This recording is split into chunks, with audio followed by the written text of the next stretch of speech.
So let me welcome you all back. After a bit of dancing and wonderful food yesterday and watching some of the line dancing, I think we were all inspired. I'm not going to make you get up and do some line dancing. But what I will do, hopefully today, is bring you back into the room with a, hopefully, very dynamic conversation with two very, very special guests. The first special guest that I'm asking to come up here is a man who stepped into his role as commissioner 5 years ago, into a role which he immediately embraced. Having worked with him on the Energy Union and really trying to make the links between energy and climate, Commissioner Šefčovič went out, sourced, got as much information as he possibly can to understand the links between climate change and energy, and put together what I would call a serious, and excuse my language, kick-ass project called the Energy Union. And you have to remember, this is when sovereignty exists across Europe in terms of energy decisions.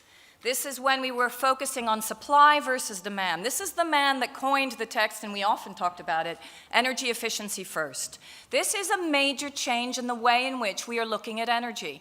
So I would like to give a round of applause for Maroš Šefčovič, who is a man with a great deal of leadership and fearlessness that we've seen outside from our little lovely statue, right? Fearless leadership. So a round of applause.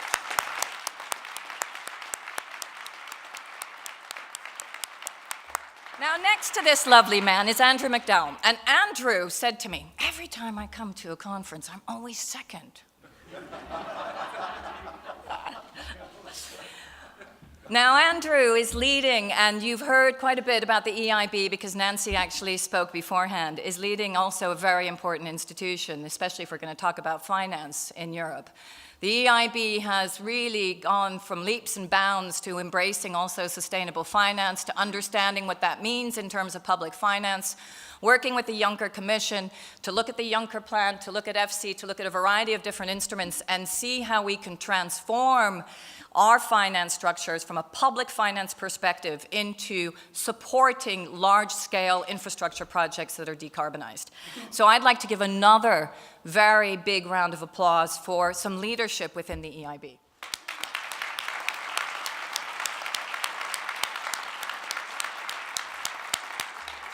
And before we have a little chat, I'm going to ask the Commissioner to say a few words, and then we'll have Andrew say a few words, and then we will have an open discussion. Thank you.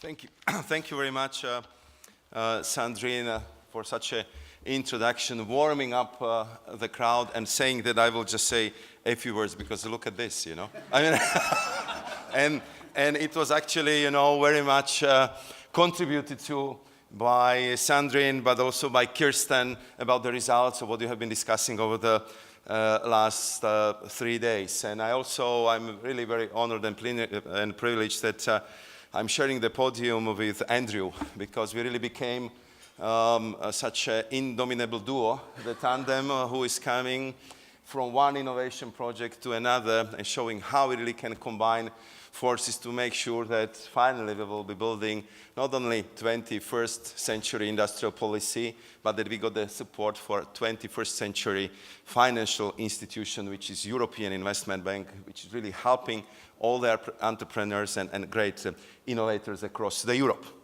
And I think that this involvement of all EU institutions, the involvement of all of you is absolutely crucial in these days. I was very much intrigued when I realized that you are actually theming and titling, I mean, that this conference with the title Climate Innovation Summit focused on MissionFinance. And I think that you might have a question, you know, that MissionKIC is talking about the money, but this is exactly what is needed, particularly at this stage.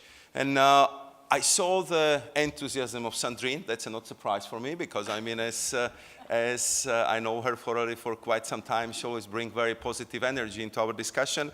But also Kirsten was explaining to me that how much time you devoted to the forward-looking debates, that how disruptive ideas being promoted and tested, and how many innovative projects and calls for bold action being presented here. And she told me that what is very impressive is, and I see it, that we have also very young audience with very bold questions and strong energy to drive the innovation, to serve the planet, to serve the fight against climate change forward. And I think that you couldn't choose the better timing, because it was just only a few weeks ago when we got this very alarming report of the IPCC. I think for all of us, I'm afraid to say it was not a surprise. We kind of felt it already in advance, despite that really milestone negotiations in Paris and the great agreement, we still felt that what we as a global human community is doing, it's not enough. And we needed again the scientists to put it in very stark terms, in very concrete measures, that what is the threat, what is the challenge, and how important it is to cope with it, and cope with it in a very urgent manner. Because we have to do really a lot, and I know that we've been discussing it over the last 2 days, to make sure that we would limit this global warming to 1.5 degrees Celsius. So what is needed here, it's not just a simple change. We are talking about the paradigm shift. Paradigm shift, which is probably the biggest challenge for the mankind of this century, and where I'm strongly convinced Europe has to play a leading role, where we have to show the leadership and lead by example. And the paradigm shift also could be based on what you discussed yesterday and day before yesterday, how to change the climate policy in the traditional sense, in the policy which should be seen as a prosperity building. How we would transform the mind of some investors or finance ministers, that if you invest in tackling climate change, that these are not the costs, these are investment into the future, investment into the health of your citizens, investment into the smart cities where your citizens would love to live. And that's why it's so important to talk about these things and to use that advantage I believe Europe has, that we are really first movers in this respect, that we're the first major economy on this planet which managed to show that you can grow and you can cut emission at the same time, and that we can do it even in a bolder manner, at a bigger scale, and show example to the rest of the world. This is the mind, this is the mindset with which we are currently working on the communication on the long-term strategy up to 2050, which we want to present at COP24 in Katowice. We will be looking at different scenarios, but the most challenging scenario would be how we would make it to this carbon neutral or greenhouse gas net zero emission scenario for the second half of the century. And I can already reveal you one secret, which again will not be secret for you, because you know that very well, that the biggest challenge for these policies would be to finally overcome the silos mentality. Because we learned it in the Commission, thanks to this Energy Union project, that if you are talking about the climate change, we simply have to go well beyond traditional power generation sector. And we have to go even well beyond traditional heavy industry sectors. We have to talk about transport. We have to talk about energy efficiency in our buildings. We have to talk about agriculture. We have to talk about research and innovation. We have to talk about public procurement. We have to talk about the climate financing, really making sure that there is incentive for investment to go and to invest in the right technologies in a future-oriented industries. And this is what I think would be the lesson which we want to present in Katowice in a few weeks. One very important aspect which we've been also overlooking a little bit in the past, and I'm glad that you devoted quite a lot of time to this. This is how to make this very challenging transition fair. We established the platform for the carbon-intensive regions, where we currently have 7 countries working together, just with this very much in mind, that simply we cannot just abandon the people who've been working for generations in the mines, or in the case of Ireland, on the peat fields, or in traditional energy-intensive heavy industries, and tell them, okay, you know, now we have a new economy, new demands, we're just simply moving to another stage, and we just don't care what's happening to your region, what's happening to your communities. That's a wrong approach, and that will slow us down. Therefore, we just simply need to show that we know how to deal with these issues, and we establish a rather simple scheme. We are working with all regions which feel that they would need help to build a new economic future. We offer our expertise to tell them, look, we can use our modelers, our economists, to make a study what we believe could be the next economic development for your region, for your community. And then we work with the local leaders to develop the set of projects which would bring us to that level. And then, together with Andrew, with the European Commission and others, we are looking for the financing for these projects. And I think that this is something what we would have to enlarge a little bit beyond the coal region and move it to all those industries which are faced with a certain uncertainty and anxiety of the people. What would happen to them if they jump on this new train, jump on the train of sustainable economy? Therefore, I'm really very happy that today, during your conference, you actually managed to invite all the people from whom we need this not only collective effort to push the change, but also collective ownership, which would be absolutely necessary, not only by policymakers, but also by business leaders, by investors, by innovators, scientists, academics, NGOs, and I know that all of you are gathered here today. I really would like to thank Kirstine and EIT Climate-KIC for super impressive job they did over the last few years in green finance, in urban transition, in sustainable manufacturing, and the land use. If you look how much was accomplished over the short period of time that today, with the support of Climate-KIC, we have more than 1,000 startups. And that actually, when you looked at the latest Forbes publication, which was like assessing the most promising startups led by the business leaders below the age of 30, 13 of them came from Europe and been supported by the Climate-KIC. When you look how much investments they managed to accumulate, and we are talking about more than $500 million, which through the leveraging brought actual investment flows of $2.5 billion, that's very, very impressive. And it just shows that Europe is open for this innovation business, and we have what it takes to be super strong in this field of our industry. When I asked Kirsten what was the lesson she values the most over the last few years, she told me that what would be very important for the future to achieve this paradigm shift, this is the systemic approach. These are the synergies that we cannot solve one day the transport, second day the building, third day the agriculture, and fourth day the coal power plant, which is at the outskirts of the city. We need comprehensive solutions. We need systemic transformation. We need good planning for that. And I think that here our best allies would be the mayors of the progressive cities. And I know how much was already done in Helsinki. And I'm working as a co-president together with Mike Bloomberg on the Global Covenant of Mayors. And I know that when you talk to mayors, they always tell you that they have the same problem. That's clean air, that's congestion, that's job opportunities, that's energy poverty and social housing, this is waste management, that's water management. And for all this, we have the answers.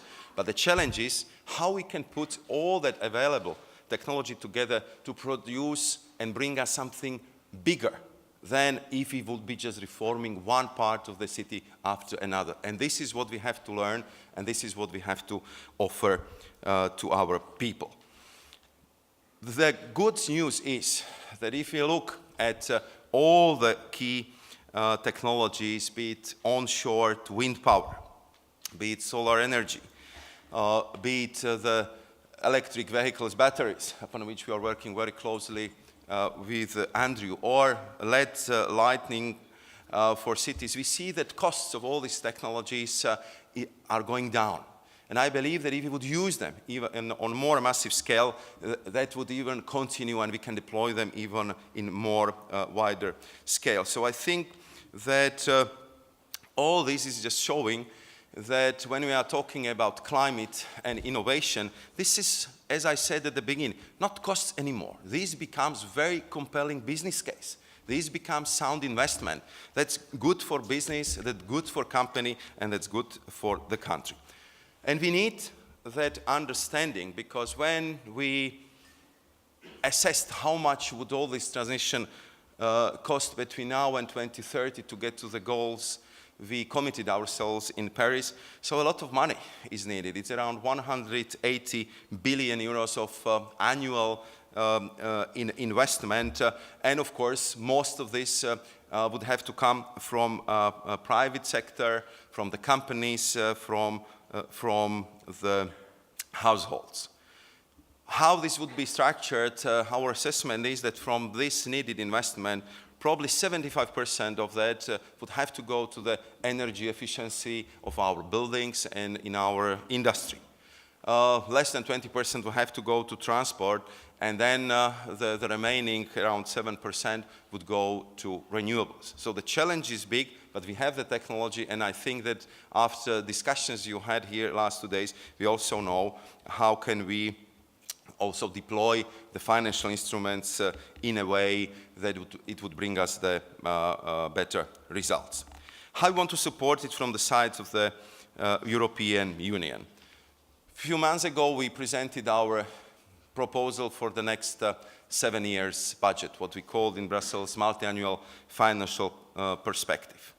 At first, we decided on very strict methodology how we would assess the use of the EU budget, so we could make 100% sure that this 25% of the climate mainstreaming would really go for the support of the project which have direct link to tackling climate change.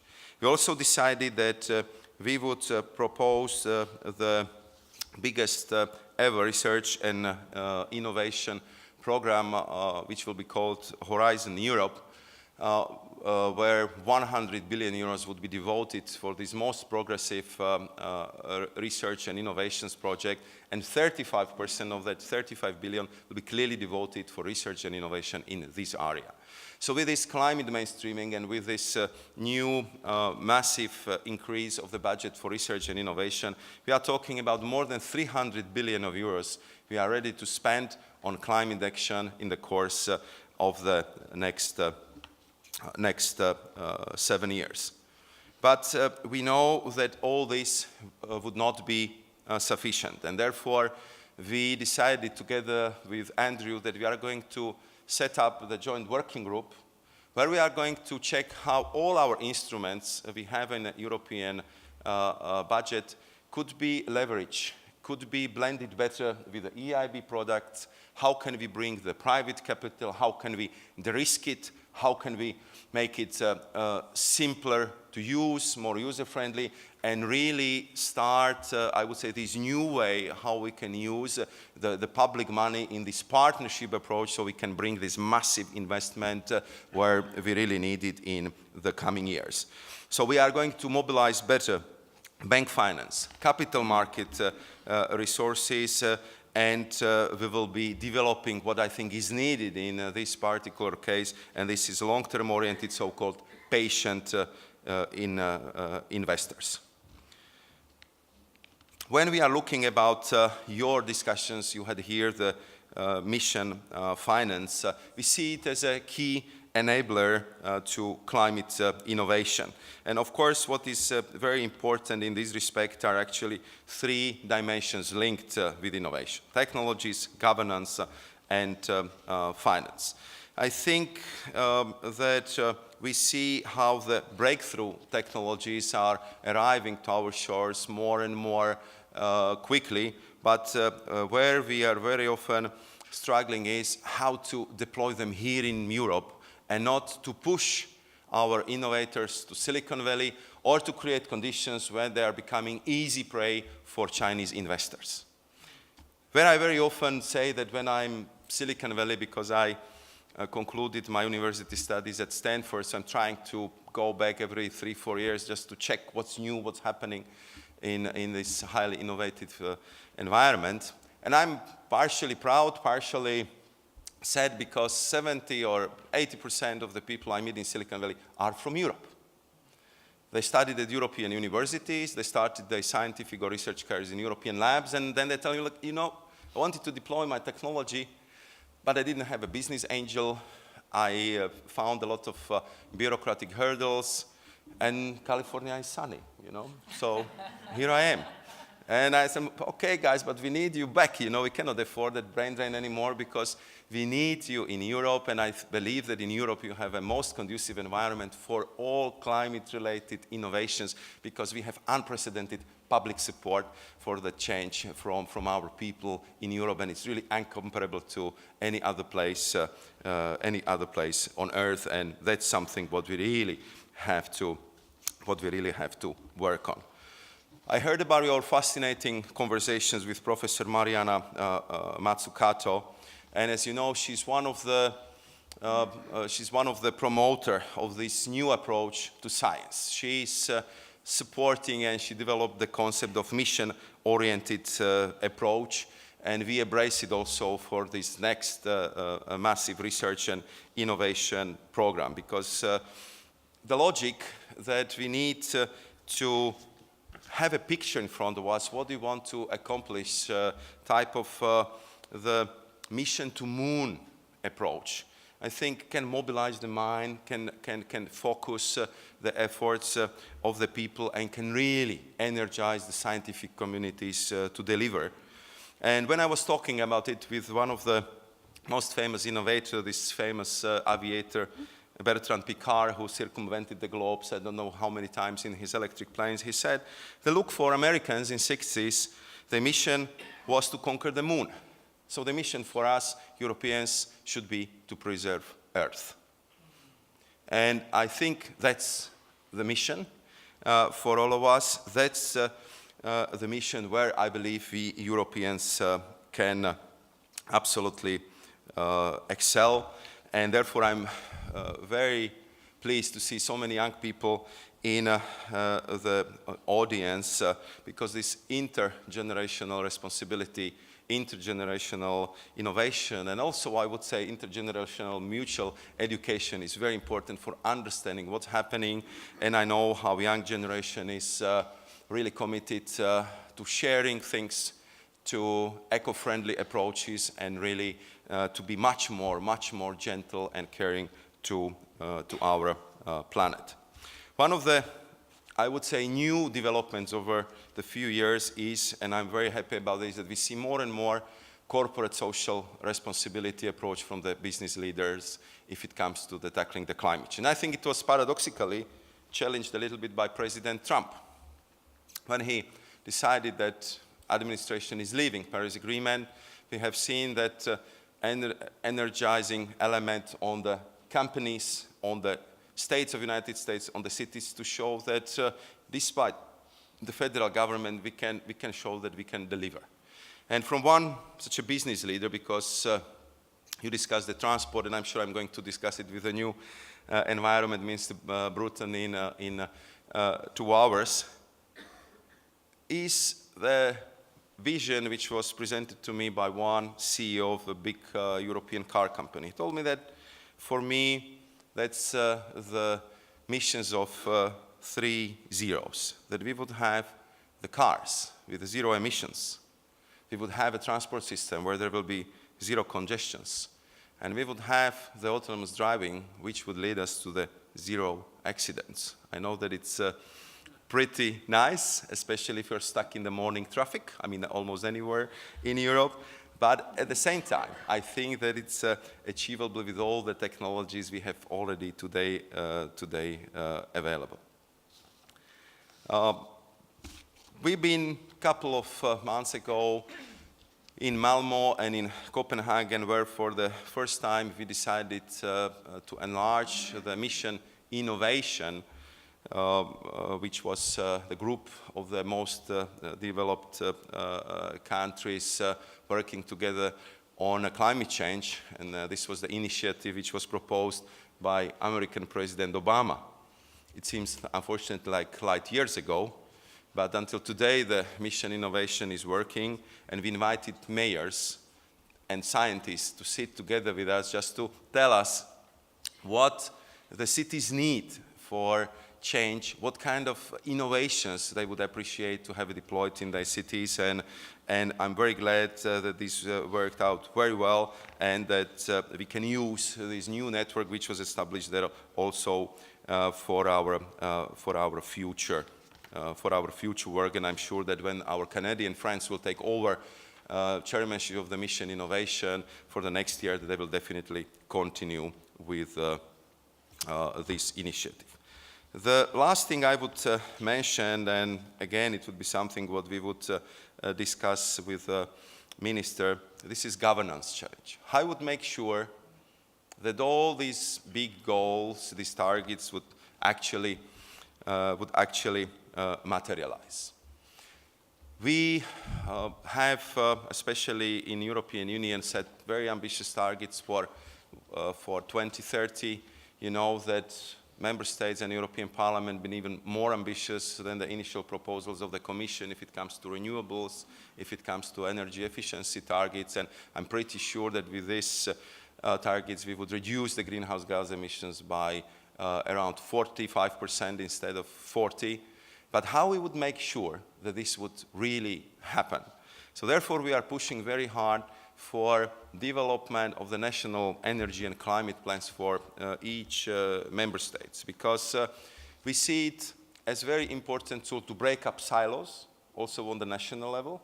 And I can tell you that when I'm traveling across the Europe and I would like to have a joint meeting with the Minister of Energy, Environment and Transport, it's almost impossible. Not always they talk to each other. And therefore, we somehow have to set up the structure, these interministerial committees, where they have to talk to each other, because there is no way how any country would achieve the goals for 2030 without this collective effort and without the vision for the whole country. Where to channel the money, what kind of project they are going to support, and how we are going to organize our work. We are expecting the first set of these national energy and climate plans by the end of this year. We'll be working very closely with our member states to make sure that the plans are good, they're ambitious, they are really supported by the good scientific advice we can provide this, and then that we will be also presenting them to the investors, because this is what we hear from them they need. They said, Paris is nice, your targets of the EU are excellent, but we will come and invest when we'll be 100% convinced that this is going to take place, and for that we need to have governments on board. We need to see these plans, we need to see the concrete actions plan, then we'll come, we'll invest, and you will see that this will happen, and we actually are looking for the good projects to invest the money. And I think that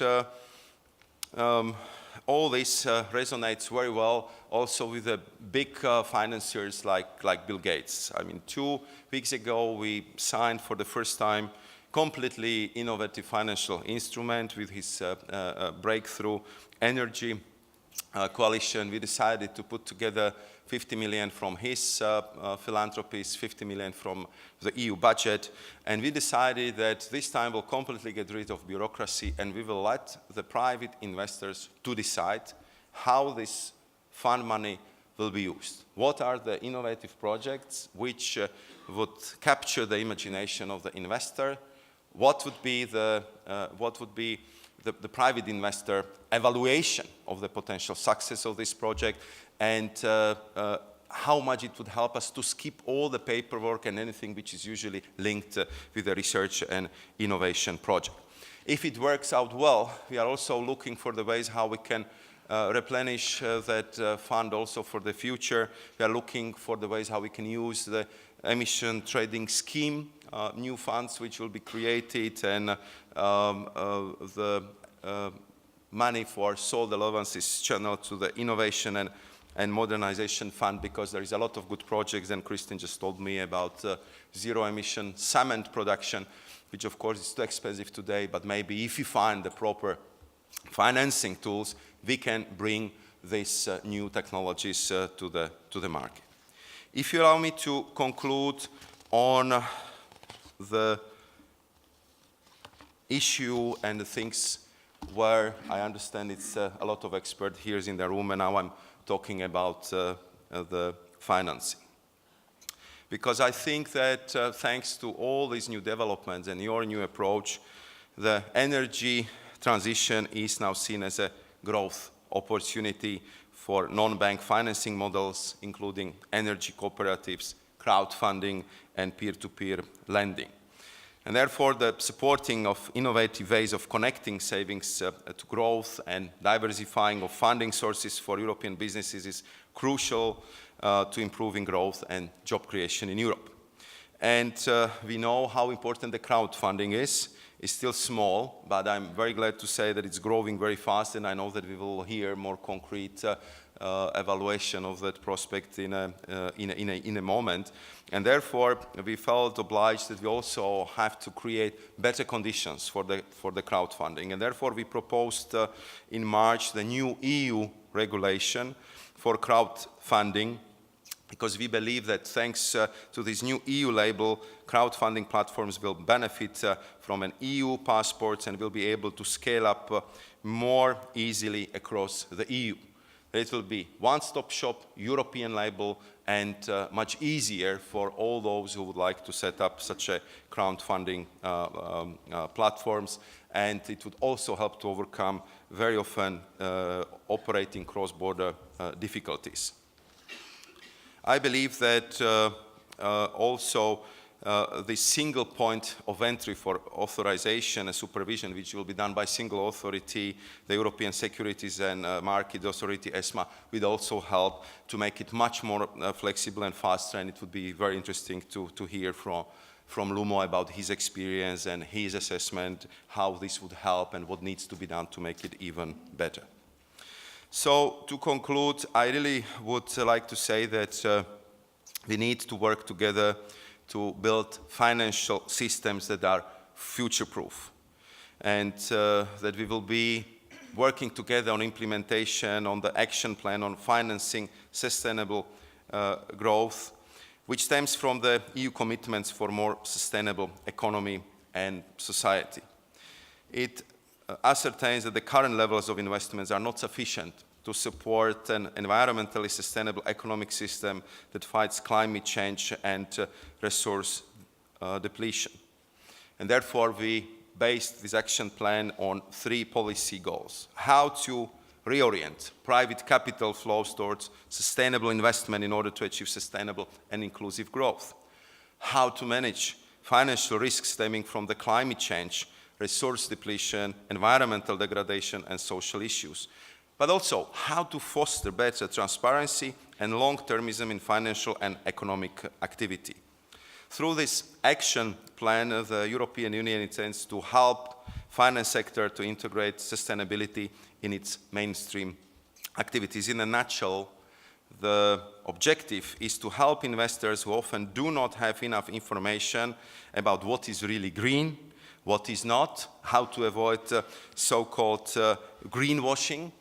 And I know that you've been discussing it yesterday and how important it is for the sound investors. And I hope that with this clear labeling and European classification system, where we would use the common language to define what activity is sustainable and identify the areas where sustainable investment can make the biggest impact, that it would do the required trick for making sure that we will flow the investment where we really need them.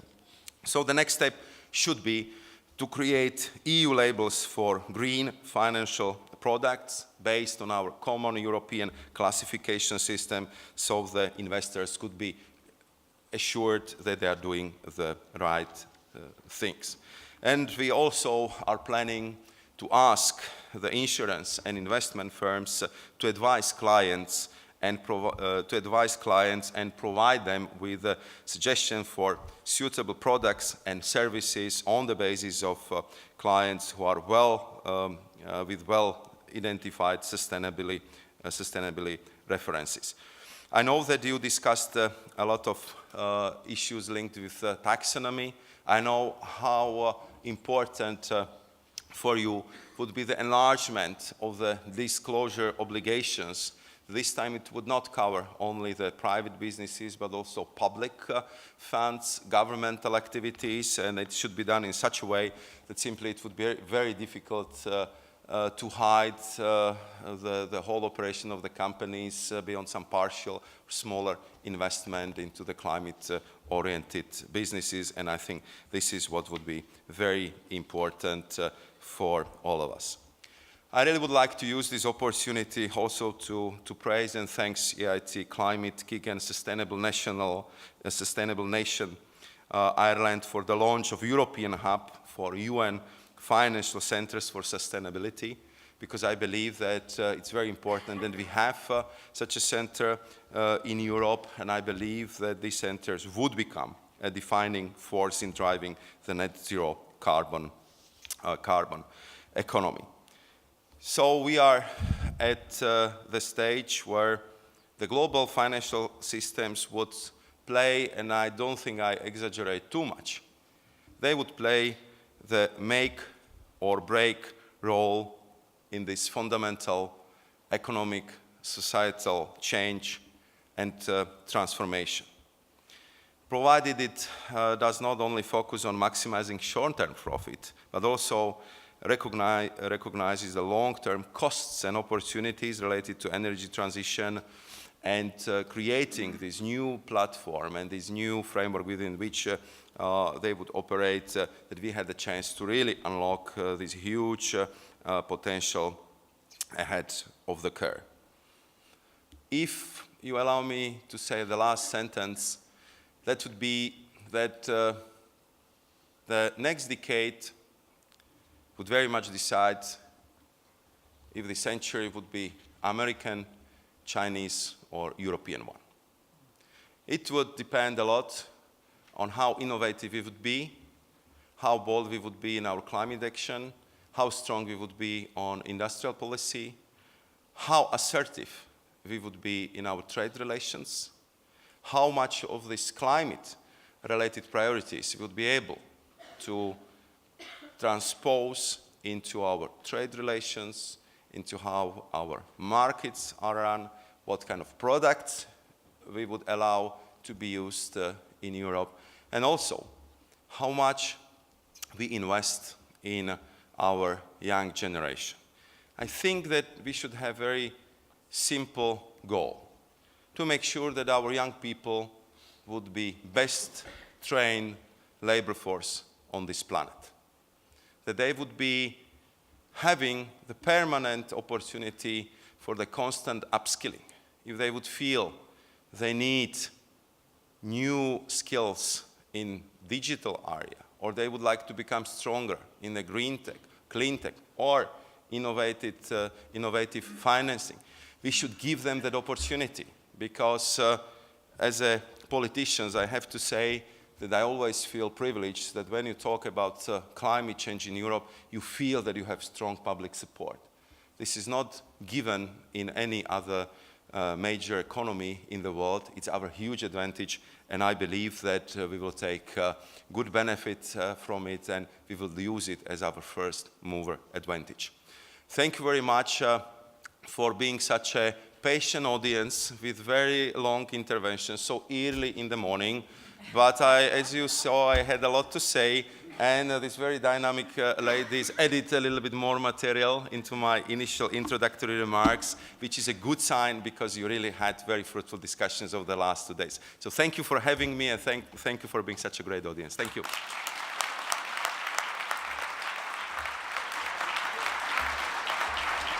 So if you had any doubts, this is what real leadership looks like, which, by the way, some of you may or may not know, but this lovely man is up for a candidate potentially of being the new president of the European Commission. And I think that I would like to just clap again.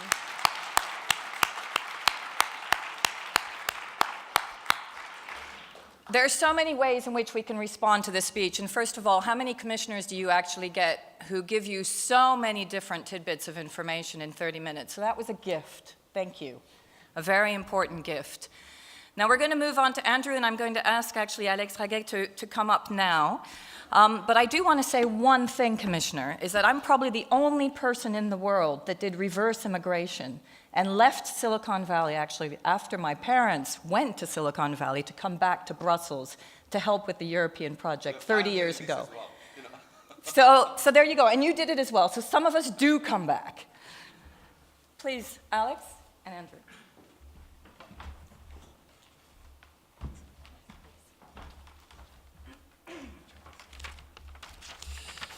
Good morning, ladies and gentlemen.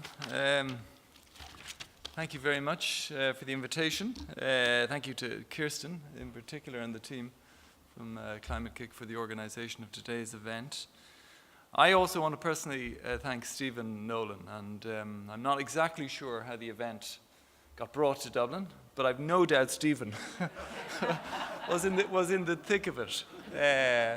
And congratulations to you, not just obviously for bringing today's event to Dublin with the European Commission and the partners in Climate-KIC, but the transformation in the awareness in this country of the opportunities from sustainable finance, I think is a huge credit to you personally and to the entire team in Sustainable Nation Ireland. So thank you very much, Stephen.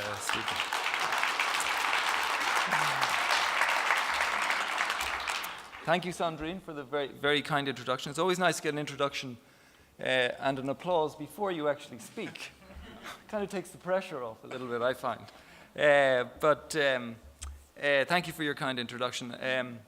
It's always a pleasure, obviously as the Irish Vice President of the European Investment Bank, to get an opportunity to come back to Dublin. I am based permanently in Luxembourg, so every invitation to come to Dublin is always very welcome. And in particular when it's to highlight an area of very successful cooperation, I think, between the EIB and Irish authorities, but indeed, obviously, our wider EU partners. Indeed, I've just come from, we took the opportunity to organize a side event this morning with our partners in the European Commission and Jerry's team, and under the European Investment Advisory Hub, with our Irish partners, the Sustainable Energy Authority of Ireland and the Strategic Banking Corporation of Ireland, to organise an event dedicated to the financing of energy efficiency investments and rolling out financial instruments in Ireland for energy efficiency. And I was joined by the new Minister for Climate Action, Energy and Communications, Richard Bruton, and that. And we got to announce two essentially new initiatives. I mean, we're going to work now with Irish partners, SEAI and SPCI, to try and create some type of new guarantee instrument for Irish banks to increase their lending for energy efficiency, both for households and SMEs. As the Minister was saying this morning, Ireland has to invest about 50 billion to bring its building stock up to modern energy efficiency standards over the next 20 years. They have 3 billion available in the budget for that over the next 20 years. So we've got to find a formula, we've got to find a challenge to try and leverage that public money to bring in a lot more private sector finance. And that's one initiative we're going to work on. We're also going to work on a number of advisory assignments, particularly from the Irish Department of Education with Sustainable Energy Authority of Ireland, to try and roll out energy performance contracts for more Irish public buildings. So we're two very welcome initiatives, and I hope we'll be able to publish more details in the coming weeks. It really is a great pleasure always to speak alongside Vice President Maroš Šefčovič. And what I said earlier was I love speaking always after the Vice President. And the reason is we're so well aligned now at this stage that I can shorten my speech quite dramatically. Because we and genuinely, and joking aside, I think the partnership that has been built up between the European Investment Bank and the European Commission under Vice President Šefčovič's leadership and Commissioner Cañete's leadership. The partnership we built up in energy and climate financing, particularly over the last number of years, is probably the strongest partnership we have between two European institutions in my view. And long may that continue. And I thank you for that cooperation, and I thank you for that partnership. Let me say a few words just about the EIB and our role in financing climate-related investment. Just for those of you who don't know as well, the European Investment Bank is the EU bank. We're the bank of the European Union, owned directly by the 28, still 28 member states of the European Union. And it does unfortunately look like we'll be down to 27 members next April. But we are in fact, which isn't often well known, we are in fact the world's largest international public bank, providing last year more than 78 billion in financing for projects across Europe and around the world. Now, most of that is in Europe, about 90% in Europe, about 10% outside of Europe.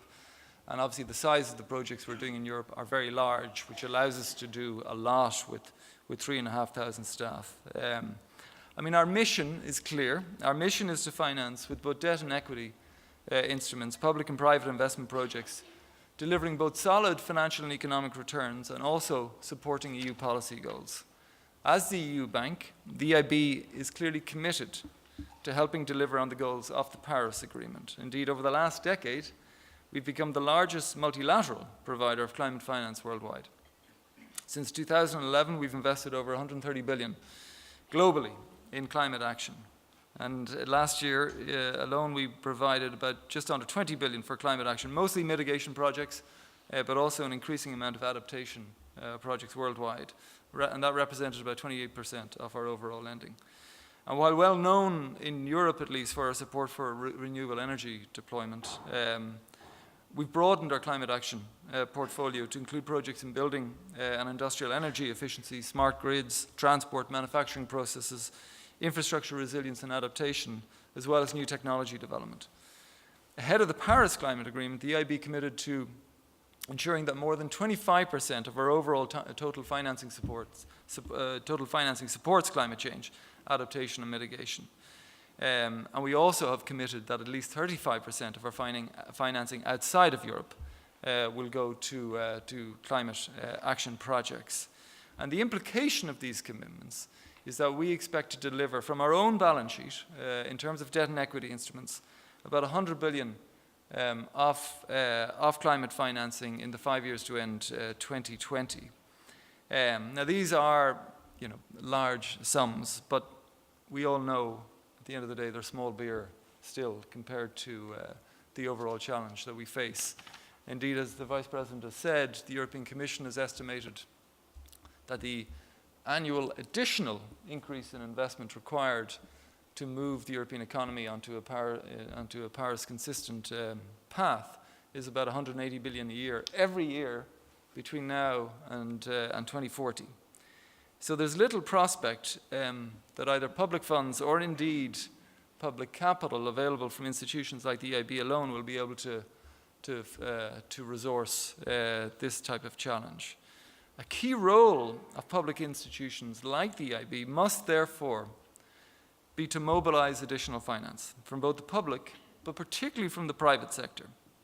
This is the concept of blending. I mean, for the EIB, blending means using our own risk capital to catalyze additional public and private investment through various forms of project de-risking. Now, the term blending is a relatively new term, but in fact at the EIB, this is something that we've been doing for a long time. And in fact, we do it first and foremost at the level of our own balance sheet. So we have a 500 billion balance sheet with debt and equity investments, but of course that's not funded by excuse me, that's not funded by our own capital. That's funded mostly by the global capital markets. Thank you. Indeed, the EIB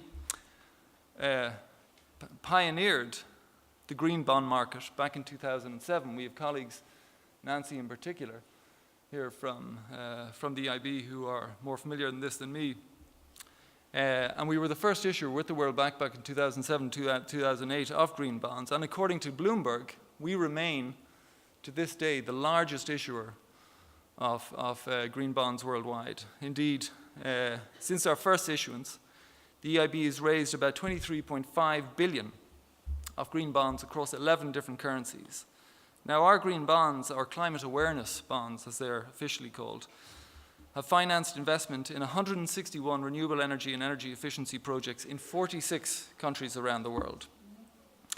We've also worked closely with other market participants across the world, most recently in China, in fact, to develop the green bond principles, but also other standards that have enabled increased issuance of green bonds under trusted monitoring and reporting frameworks. And we're now obviously working with the European Commission under the Sustainable Finance Action Plan in a number of working groups to try and expand, obviously, the role of sustainable finance in the modern economy, both by setting standards in terms of the definitions and the taxonomy of what sustainable investments actually mean, including in renewable energy and energy efficiency and other areas of climate action, but also then setting the standards for what actually green bonds will mean in terms of financing those investments, in terms of the reporting and monitoring frameworks.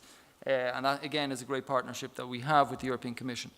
In fact, I would like to acknowledge and applaud the fact that Ireland is probably now the most recent member of the Green Bond Club, becoming, I think, is it Stephen III, fourth perhaps, country to issue green bonds, issuing about 2.5 billion in its first green bond back in early October.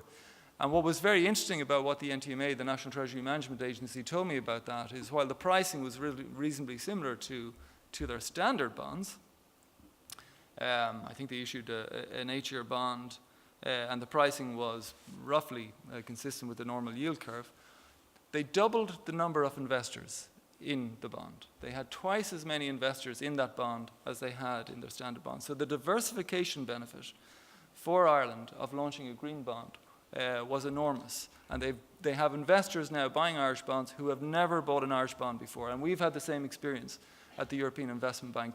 We have a slight pricing advantage through the issue, a very small basis point advantage on the issuance of green bonds. But the big advantage for us is that we tap into markets that we would never otherwise be able to tap into. Through this international collaboration, the green bond market has grown to about 200 billion in 2017. Though we know, of course, with a total global fixed income market of about 80 trillion annually, there's plenty of room for growth, although obviously while always keeping an eye on the standards expected of investors in green bond issuance. So that's at the level of our balance sheet. We bring in private capital into our balance sheet and we then finance projects. But we also blend EIB capital with private finance at the level of the projects themselves. So the EIB finances on average a third of eligible investment costs of the projects we support, and up to a maximum of half in most sectors. And the reason for that is we don't want to crowd out private sector finance into these projects. We want to crowd in private sector finance into these projects, and we want to limit the amount of the projects that we finance for that reason.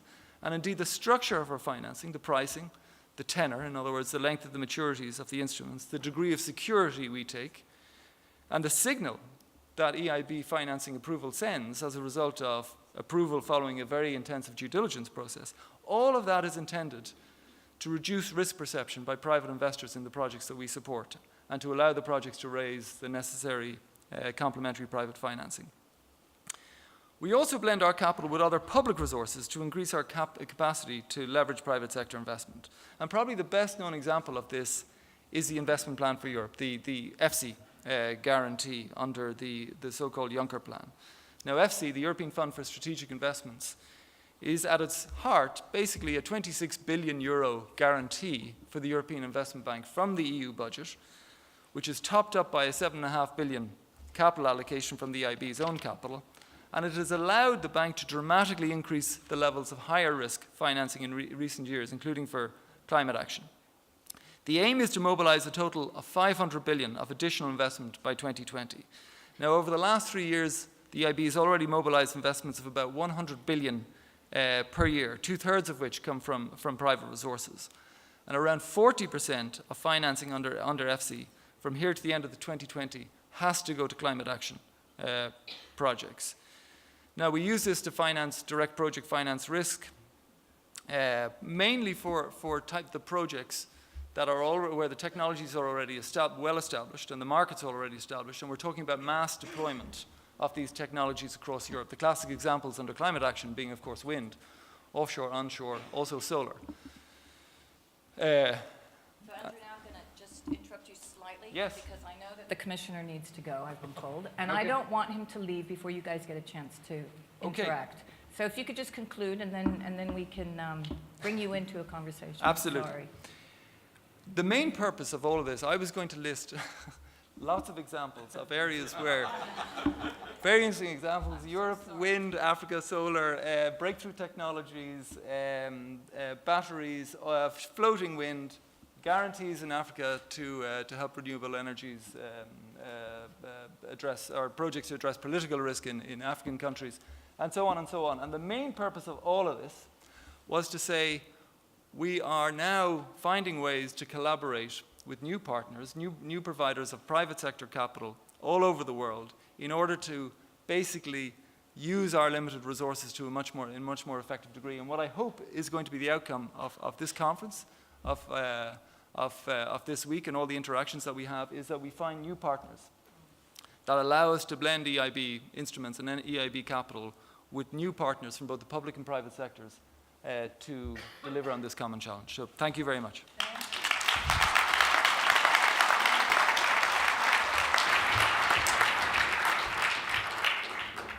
Thank you, and I really apologize for that. That's always not nice, in particular when you get into all the different important examples. I wanted to bring in Alex Raguet into this conversation as a co-founder of Lumo, because I think he's one of those outside forces that is bringing in some new thinking in the area of both climate finance, social finance, etc. Maybe, Alex, you can just give us a little bit of an overview of what Lumo does. It comes in very nicely to some of the remarks that were made around crowdfunding and new private applications as well. And I think part of the conversation that we've been having, which is bringing the consumer much closer into the sustainable finance realm. And then we can have just a quick exchange because the commissioner needs to leave. And maybe the two of you can stay and we can have a conversation while the commissioner goes and has an interview. Yeah? Okay. So Lumo is a crowdfunding platform, as been said before, so dedicated to renewable energy. So Lumo is a fintech, and it allows people, consumer of financial product, retail investor, to invest directly in a power plant, wind, hydro, solar, that is coming in his backyard. So Lumo is not financing innovation. It's an innovative tool to finance plain renewable energy projects. Those projects are bankable. They are financed by banks, by other institutions. What we are trying to do, we are using the power of the digital to aggregate small amount of money cheaply on a website and to have people to invest, to welcome projects arriving in their backyard. Our main goal is to fight NIMBYism. Everybody wants the energy transition. Nobody wants it in its backyard. So what we do, we issue small local green bonds, €1 million, that are directed for the people who are going to welcome, they're going to have this new infrastructure in their landscape. It's a fantastic example of fintech and what fintech can do, and also some of the incredible projects that Climate-KIC is trying to work through to really bring some reality to how we can transform, getting back to that paradigm shift that you've referred to, and the relationship with consumers as well. Rewiring finance, that's exactly what we do, and we're going to see because of new policy. One punchline we use very often for Lumo is the best way to predict the future is to co-finance it, to have this infrastructure welcoming. So Lumo was created in 2012 as a little startup, as an innovation, as a crazy idea with no regulation. And in 2018, 6 months ago, we joined the Société Générale group. So we went from crazy idea to mainstream in less than 6 years. And I would like to focus today on 2 points that, according to me, make this quick transition possible. One is finance, and the other one is policy regulation. So when you are a small startup and you have one idea, but you have no customer and not even a regulation, how you finance yourself to go through those stages. So, of course, as an entrepreneur, you have to put some capital, some time, but we were very lucky to arrive at the time of this NIMBYism was identified by the European Commission, and that the power of crowdfunding was possible tool. So we were financed by 2 research projects from the European Commission, Intelligent Energy Europe and Horizon 2020. We were incubated by the French public bank, BPI, and it was very interesting for us to have such a partner, to be supported by such a partner, to be able to talk to the regulator or why we should be able to do what we want to do. And by Climate-KIC, of course, which was our second incubator.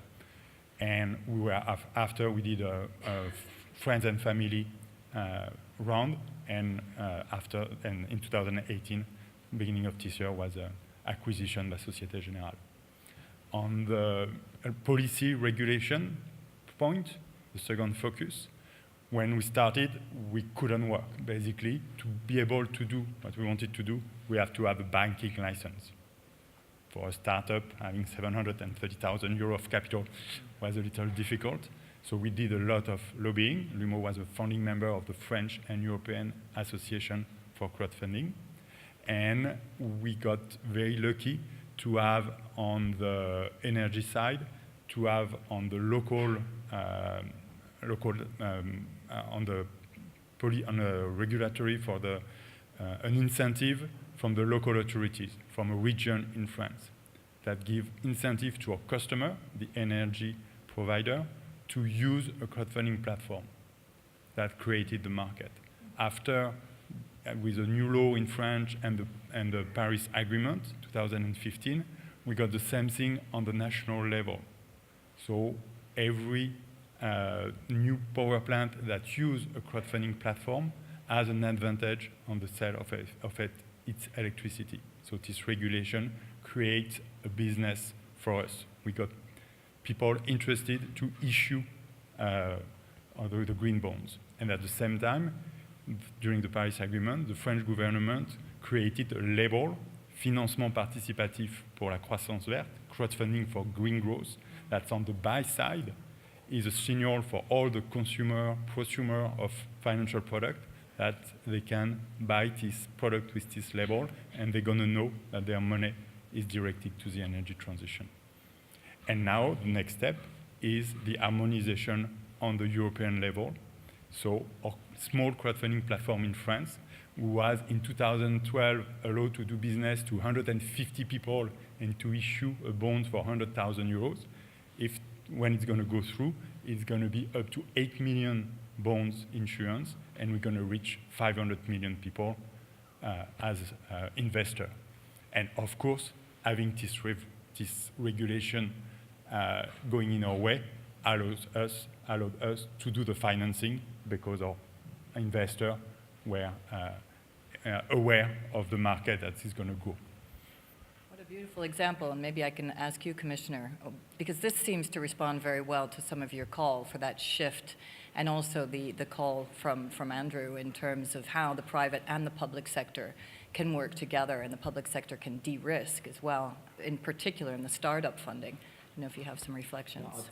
Actually, I was in the same room, I think on the same podium, I think 2 weeks ago, when we had the discussion with the consumer associations, and this was exactly one of the topics we discussed, that how to overcome this, I like the word NIMBYism, and how to make it more interesting for the cooperatives, for the local communities to be involved in these projects and to overcome that resistance. So one lady who is dealing with these issues for many years, she called that challenge and the movement, how to make it from NIMBY, not in my neighborhood, to PIMBY, please in my neighborhood.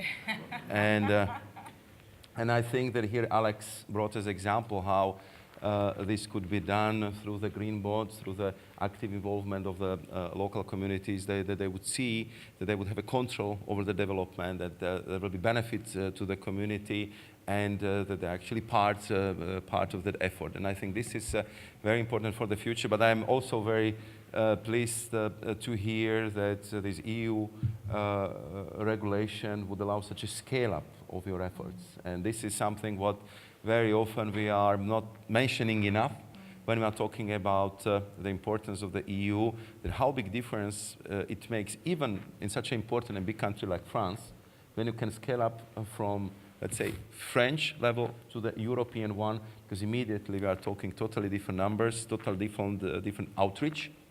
And I think really a big transformational potential of the companies like Alex's Lumo, and I hope that we will get it done as quickly as possible, so we'll have the European wide regulation, and that this would be a great example which would be followed also by other companies, so we can bring more crowdfunding financing into this sector. And exactly as you indicated, Alex, it's the enabling framework that has really allowed you to do this, both at the EU level, because right now we obviously have many member states who indicate that the EU large bureaucracy is not helping countries, but we've just given a perfect example of how it is. Experimental on the small level to national to something that's much bigger. I want to bring that in before you leave, just with one final comment, because one thing that we have seen over the last couple of days, and you mentioned it when you opened up with your remarks, Commissioner, was this worry around the 1.5. We've had the IPCC report, we've had the World Wildlife Fund report as well on extinction and biodiversity. We are getting increasingly more signals around tipping points. And you can see how, in one small example, we're bringing the consumer back into actually taking control of their future. But then we've got this big kind of mammoth, how do we solve all this? And can you just give us a few reflections on how you're feeling the strategy? Because we're on the pathway right now, before we go to Katowice, to unlock our own strategy on greenhouse gas emissions. Do you feel that it's really going to give us the signal we need and some of the midterm targets to solve some of the problems that you were talking about of really hitting that 1.5 sooner rather than later? As I said, unfortunately for all those who are working in the sector of environment, in the field of climate change, unfortunately, I have to say we've been not surprised. We knew, unfortunately, that this report is coming, and even for us, I think that some of the figures still been shocking, that it's actually going much faster, and that the consequences are much more dire. And I think that if you look at just this year, I mean, in my country, in Slovakia, at this time of the year, we might have a snow, and now we have 21 degrees. I mean, it was the longest summer, I would say, ever recorded in my country. In Belgium, it was really the same. So we see, you know, that this is happening, but of course, it has very adverse effects. I mean, we never had so many floods, so many hurricanes, and I heard that also in Ireland, the farmers been complaining about the lack of rain, which is very unusual for Ireland. And very long winter, very big drought over the summer. So, I mean, the people, and this is what I'm leading to, I don't think the people need much more of a proof that something is really happening. And I'm very glad that, as I said, that in Europe, you could really feel it also in the public support. That usually when you ask the public, they even want you to do more and to be faster than, I would say, the traditional stakeholders. And now I think that we see that shift not only in the government's approach, because I have to say I was quite impressed when I saw how governments been pushing for more ambitious goals in renewables targets for 2030. We see how ambitious the more and more countries in Europe is on clean mobility, that they push the target for energy efficiency higher. So all this is showing that the public pressure, this understanding of the processes, governmental action, and now more and more private sector involvement and this responsible corporate leadership is, I think, pushing us into the right direction. So what we want to present in Katowice would be actually several scenarios how to make it to this carbon neutral future, and several paths how we can get there, and what would be the concrete effects on, I would say, sector by sector basis, and then of course we want to really have very strong public debate just to kind of cement that resolve and making sure that we would develop very concrete actions plan not only on European but also on national level, and to push this agenda of course on the global wide scale, because of course the Europe cannot do it on her own. I mean, we need our international and global partners to help us, and I think that would be very, I would say, clear presentations on different scenarios and what needs to be done, and how we need to really mobilize the whole society for this change. So of course, to get to the carbon neutral or zero net situation, I mean, it means almost full decarbonization for most of the sectors, you know, like transport, like buildings. Of course, there will be, I know that in Ireland, and not only in Ireland, I mean, many countries, agriculture is, of course, is a big challenge.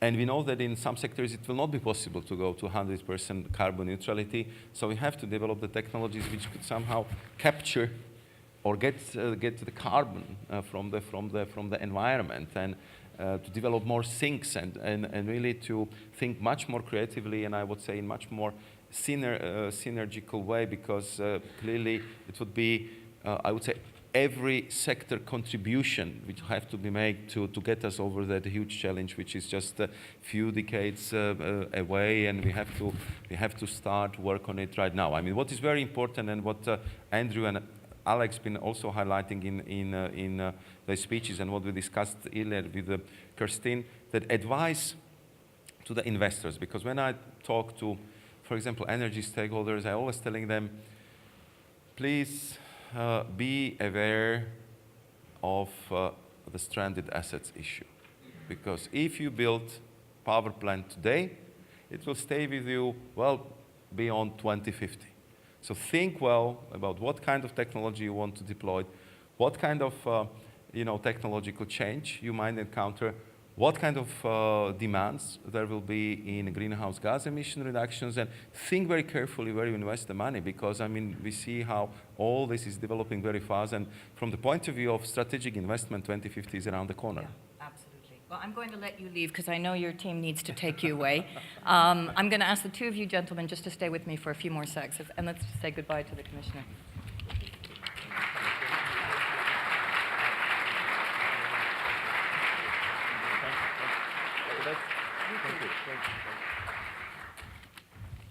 Okay, I'm going to do what I'm not supposed to do, which is I'm not supposed to sit in this chair. I'm supposed to sit in that chair, but I think it's rude to leave an open chair, so We could move. I'll just have to go like this so that we can actually hear We each could other. move. We could move. No, it's fine.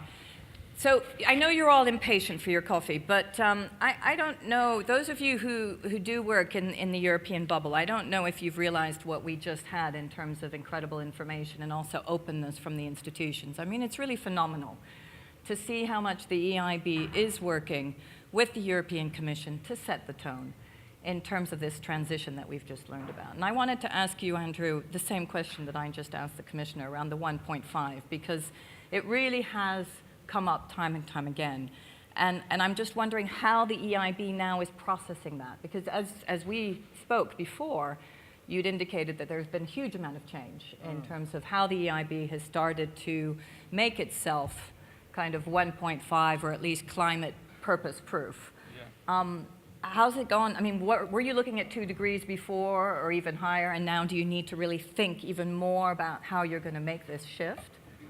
Yeah, we do need to think more about it. I mean, our climate action strategy that we published a couple of years ago talks about less than 2 degrees. And I think what's happened in the last few weeks with the IPCC report, as you say, the WWF report, also what we've seen actually from the International Energy Agency, which was pretty shocking actually in the report they published a couple of weeks ago, which showed, you know, we had, I think it was 3 to 4 years of declining global emissions, even with economic growth. So there was a great kind of celebration of the decoupling in 14 and 15. And then we saw in 16, and now they've just published the data for 17 there about 3 weeks ago, we've seen once again a resumption in greenhouse gas emissions growth. So the decoupling story is gone again, and that's absolutely frightening. So I think it's a wake-up call for us all, including for the bank. We're preparing actually internally we're preparing a report for the management committee and possibly ultimately for a board of directors on the implications of the IPCC report. I mean, look, we gave ourselves 5 years for our climate action strategy to implement the climate action strategy that we published in I think it was towards the end of 2015. We gave ourselves 5 years to fully roll that out, and that's a huge transformation in the way the bank functions and the type of projects we finance, the type of products we implement, and the people we collaborate with. I think we're going to have to reflect now in the next 6 to 12 months on whether we accelerate now the revision of that strategy. Yeah. Okay. So I'm going to turn to you quickly, Alex, because I think what's wonderful about the Lumo approach is that it shows both exactly what you just indicated, actually, in some of your comments around the potential of the public sector to de-risk, the potential of public sector financing also to crowd in new financing. And your example is beautiful for that. Also coming back to the fact that you originally got funds from the EIT, et cetera. So it is a beautiful example. What more do you think is needed from the bank or from the Commission in order to really, because you have indicated that actually the new regulation might give you even more funding. Is there something else? Or is there more private sector collaboration or more entrepreneurial activity that you think with some of your peers that's necessary in terms of creating a really big conversation around how you bring in the consumer, how you cut down those silos? Also within, we've had a lot of conversation around the radicalization on the left and the right and the fact that people are feeling totally disenfranchised and there's this constant fear that's brewing. How do we take back some of that control? Is that through the crowdfunding space? Is it also through some of the things you can talk about positively around the institutions? Because I think we also need to start talking up the importance of having public institutions that are really trying to shift. So Lumo is a very positive story from going to a startup to where we are now, but it's only the beginning because we fundraise 50 projects, 5 million euros. We're not having an impact on the energy transition, but we are a tool, and with all the next steps, we really hope to have a huge amount that's going to be going through the platform. So one example, we have 2 regulations, one in finance and one in energy. So in finance, the next step to be able to work on the European playing field, and for example, on a offshore wind, a $2 billion project, to have something like 8 million being crowdfunded by all the country that's going to live, that's going to have an access on the sea where you can have this, where you're going to have this onshore wind, which is not possible now. Okay. 8 million is already a big number. It could be bigger too.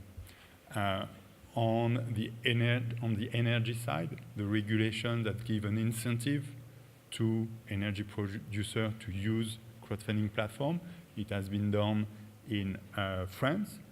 There is something in Germany that was quite similar, community financing, but that's only the beginning. There is a lot of little things that could be adjusted.